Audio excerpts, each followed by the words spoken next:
Assalamu alaikum. Good morning. I am honored to present my talk about acne scars, procedural and laser treatment options. As all we know that acne is a common condition affecting about 80% of the population at a certain time of their age. And in some cases, it may end with scarring. Post-acne scarring is a common and actually challenging condition with not an easy and definitive treatment. Acne scars can be classified into mainly three categories depending on whether there is a loss of the skin and or gain of collagen. In most of the cases, the acne scars are atrophic. And these are the main types of atrophic acne scars: the ice pick, rolling scars, box scars, and hypertrophic scars.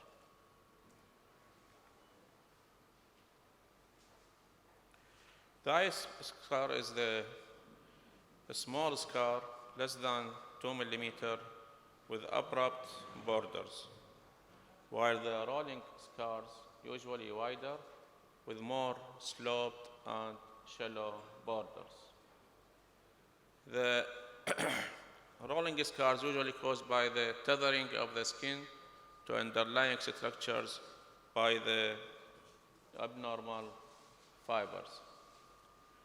Box scars, either small or large, they are usually from 1.5 to 4 millimeters.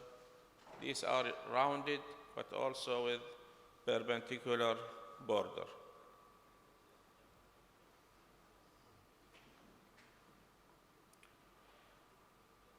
Treatment options can be categorized into energy-based devices and non-energy-based methods.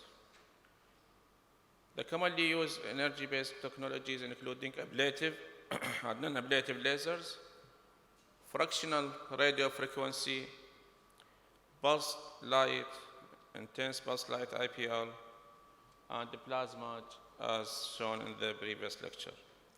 While the non-energy based include subcision, microdermabrasion, microneedling, dermal fillers, and chemical peel.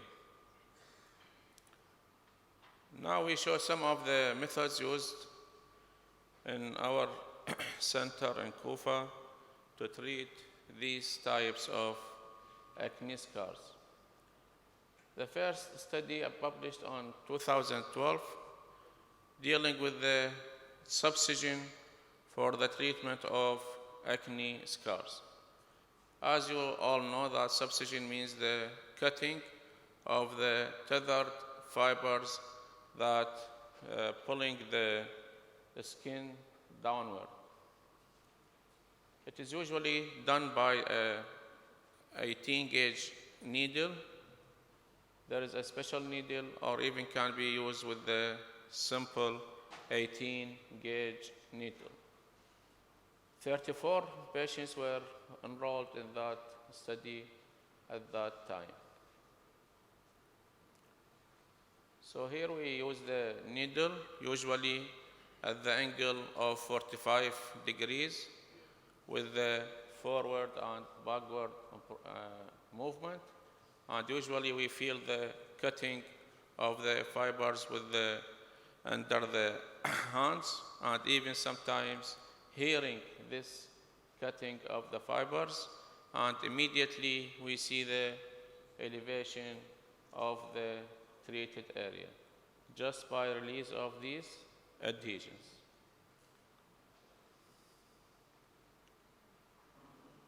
Of these 34 patients, 26 had moderate scarring, and 8 patients had severe scarring, and no patients have mild scarring. At 6 months follow-up, after 3 sessions of subcision only, 18 patients have mild scars. So there is very good improvement. and 15 patients had moderate scarring, and only 3% of the 23% remain with severe scar. Most of these patients were satisfied with this technique only. These photos shows the results before and after results just with subcision. There is a great improvement, and of course we can combine the subcision with other methods to make more improvement. The other study, we did a study using the dermabrasion in combination with chemical peel, 24% trichlor acetic acid chemical peel. The dermabrasion done this time by manual derma sanding. So we first do the manual derma sanding, and after 3 weeks, the patients exposed to chemical peel with TCA 25% for 3 sessions at 4 weeks interval. 13 patients were enrolled in this study. The score of scarring acne decreased after TCA peeling and derma sanding session, and the improvement was statistically significant. Here the TCA superficial peel, and with each session we see very good improvement. This is the final results.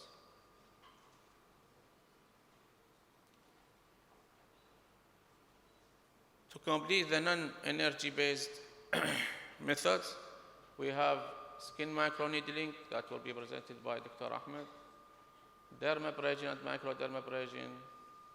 Dermal fillers may be the last solution after the end of our sessions of other treatments. We have only one permanent FDA approved filler that can be used for acne scars, which is the polymethyl saccharide, PMAA. This is a permanent cosmetic filler, FDA approved for treatment of acne scars. PRP may be useful, chemical peel. TCA cross, which is the TCA, 100% used just for the remaining, usually the resistant ice-pick scars. For the energy-based modalities, these also can be subdivided into just light-based, like the IPL, lasers, and radio frequency. Of course, the most commonly used one is the laser, and mainly the ablative lasers, especially CO2 and erbiumyag. The non-ablative lasers also may have a role in the treatment of acne scars. Regarding the ablative lasers, either we make complete ablation, as shown by Professor Khalifa, or more recently, we did the fractional ablative methods in order to reduce the risk of scarring and reduce the risk of hyperpigmentation and post-laser erythema, because there are some remaining normal skin between the columns of irradiated skins, and these lead to rapid regeneration of the skin and reduction of the downtime for the patient.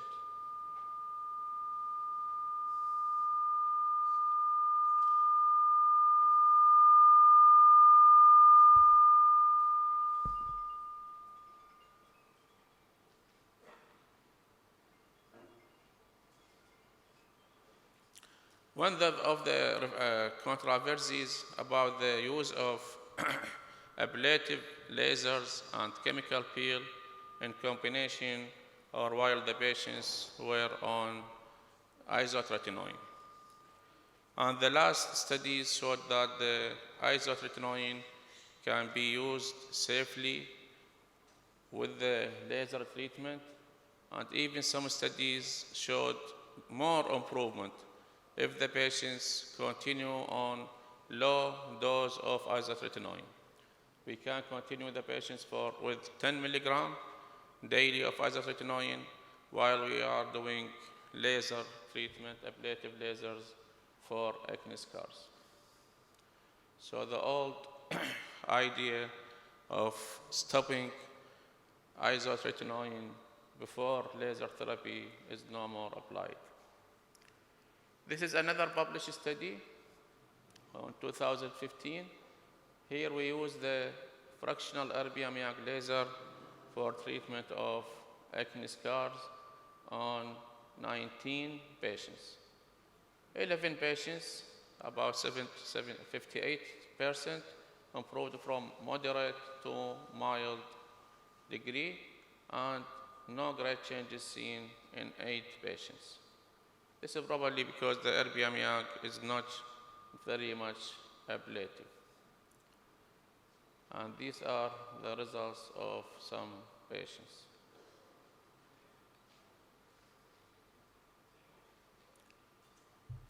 The long pulse as a non-ablative laser, long pulse and YAG laser, also may have a role in treatment of acne scar. So in this study, we compare the effect of long pulse and YAG scar with the fractional erbium YAG laser.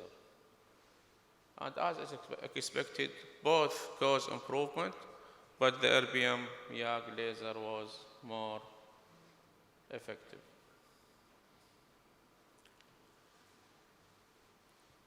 Acne scar, as you see in most of the cases, they are polymorphic. Each patient have more than one type of the scar. And actually, each type of scar have its own preferable mode of treatment. So we see that the treatment efficacy for the ice-pick scar mostly with punch excision, while the rolled scar mostly get improvement with subcision and fillers, while the box scar need punch elevation or dermabrasion. Deep box scar may need TCA cross.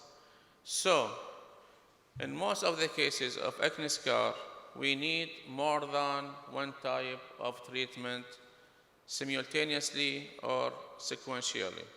No single treatment can lead to much improvement of acne scar. Always we need multiple modalities. The second thing that we have to get point of it is that no mode of treatment lead to complete disappearance of acne scar. And this is important before we treat the patients. We have to inform the patients we want to get some improvement, more than 50% improvement, but actually it is difficult to ablate all the scars 100%. The third thing is that many of the treatments, the end results need time, especially the radiofrequency, microneedling, fractional ablative lasers. So always after 3-4 sessions, we give rest of the patient and we inform the patient that the improvement will continue and the final results may need 6 to 12 months before we see the final results.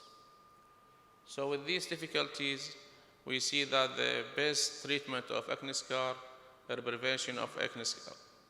Once we see that the patients have small pitted scars, we have to treat acne in an aggressive way to prevent more appearance of more ugly scars. And thank you very much for your listening.